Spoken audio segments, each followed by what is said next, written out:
Hey guys, Andrew here from Pugliese Speed Shop, and it's Monday night.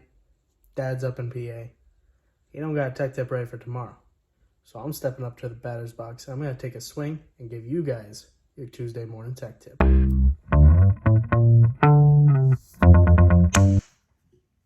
right.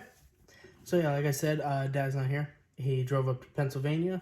I spent time with his mom for Mother's Day weekend. I spent time with my mom. Now everyone spend time with their families. That's what's important. Family. Now, speaking of family, my aunt, she brought her car in for service recently, and well, I'll put the list like right around in this area here.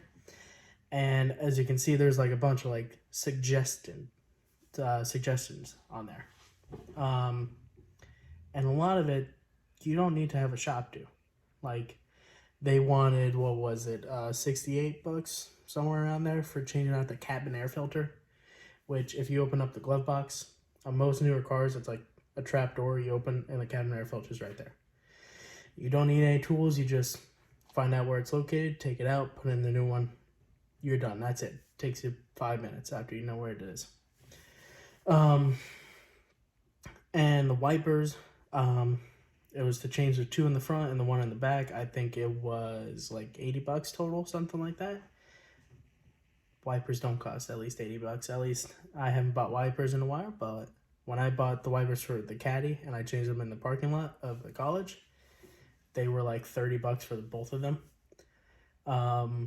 And same thing, I went ahead, looked up, made sure it wasn't like a weird clip on there or something, because you know, it's a caddy, there's a lot of weird things on that car. So looked it up on YouTube, became a master of it, changed it myself.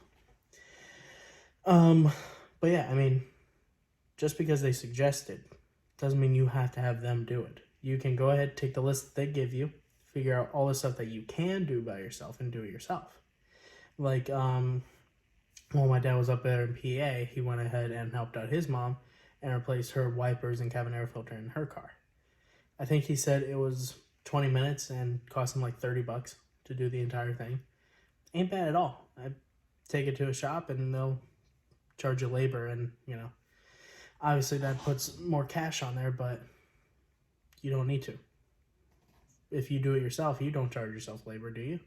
Well, Dad probably would charge me labor if I had anything done. So, you know, most people wouldn't charge you labor if you do it yourself. You know, if you have like your brother, your sister, your dad, whoever.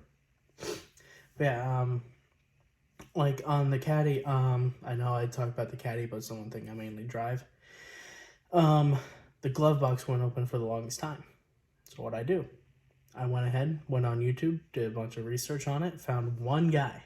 One guy made a video on this thing of how to take a pick, finagle it through the little latch, pop it open. I took out all the screws on the old latch, dropped in a new one. I open up that thing at least every day to pull out, you know, napkins or, you know, stuff like that. So you can do stuff yourself. You don't have to take it to a shop. Oh, excuse me. But yeah, just help out your family whenever they need help on cars. Just because someone gives you a list like this doesn't mean you have to get them to do it. You can do it yourself. Look at YouTube, the Chilton manuals, all that. Just scroll through those. I'm sure you'll find something. Worst case, call over your buddies. My one buddy, Jeff, he had to get the brake pads changed on his truck. And, you know, he put in the group chat, hey, anybody know how to change brake pads? Immediately, my other buddies, Ian and Nathan, said, yeah, bring it over to Ian's house. We'll change it out real quick. They went over and they had a hard time finding off those wheels and, you know, the calipers and all that, but they got the job done. They obviously had to look up some stuff, but saved more money than bringing it to a shop. Thanks for watching, guys. Have a good one.